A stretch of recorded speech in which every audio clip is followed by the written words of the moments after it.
Kathy Sabato. I've been in Placerville for over 40 years. I'm married to George Sabato, who taught here for 36 years.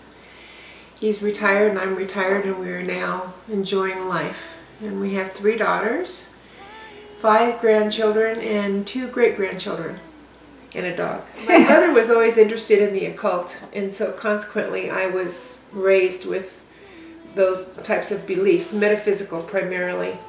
And in fact, we even had a metaphysical Bible. Through the years, we went to Science of Mind and different types of churches. And God was always there, but Jesus wasn't. Jesus was a great man, a teacher.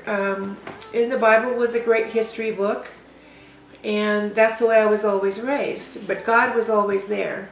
But before my children were born, when I was in my 20s, I experimented with various religions. I never became a full-fledged Buddhist or Hindu, but I went to various churches that they had. Anyway, I was devoted to that for many, many years, and I moved around and tried various things, read lots and lots of books. You know, channeling and runes and astrology and the Ouija board and all that stuff. And then one of my daughters had an eating disorder, and she ended up in a Christian hospital. And I remember the lady who interviewed her. Her name was Dreama. We got there and we took her in, and the ladies took her and said, you know, it was time for me to leave and so forth. And I went out on the porch with Dreama, who was the lady who had interviewed me.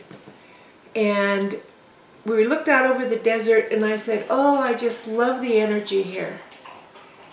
And very you know, New Age. She looked at me and said, yes, isn't Jesus wonderful? And I thought, this is odd. The next day or the day after, I went outside. I smoked at the time, and I went outside of the motel, and I was having a cigarette. And I remember I closed my eyes and I said, please help me to be the best mother I can be.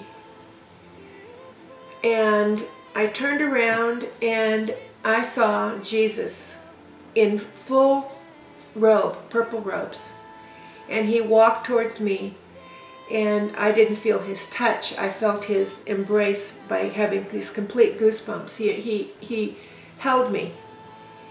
And that was my first encounter with Jesus. You must know that also that in metaphysics, you never say, when you pray, you never say, please help me. In fact, I was raised with the concept that help is a weak thing to say.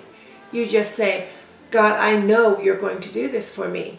That was the first time I ever used the word help in my entire life, in a prayer. So I told Dreama about that the next day. We were in the bookstore, and I told her, and she said, isn't Jesus wonderful?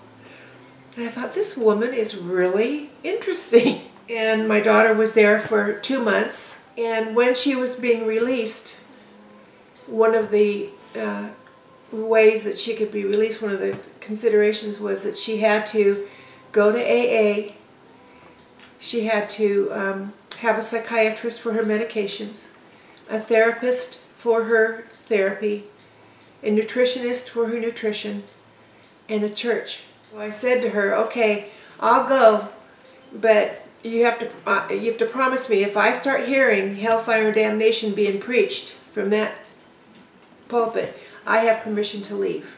She said, okay. Well, I went there 9 years. I was saved and baptized there. It fulfilled the hole that I had in my heart, which I believe the Lord puts there purposely so that we will find him. I remember saying, you know, I'm so sorry that I had done all these things, and please forgive me. And you know what he said to me? And this is when I fell in love with him the first time. It was in this gentle, no condemnation feeling that I've never really, you know, received from anyone, because we're not capable of that. And he said, it's okay, Kathy, those were just distractions. And I remember thinking, wow, that's what they were. Now I view all of those things as blessings in the sense that I understand and I can see when people are on those paths. And I totally understand why they are, is the interesting part. I don't condemn them or think they're... I understand why they are, because there are many, many attractions to those different groups. They have a piece of it. They really do. And as I read the Bible, I see, oh, that's where they got that. That's where they got that.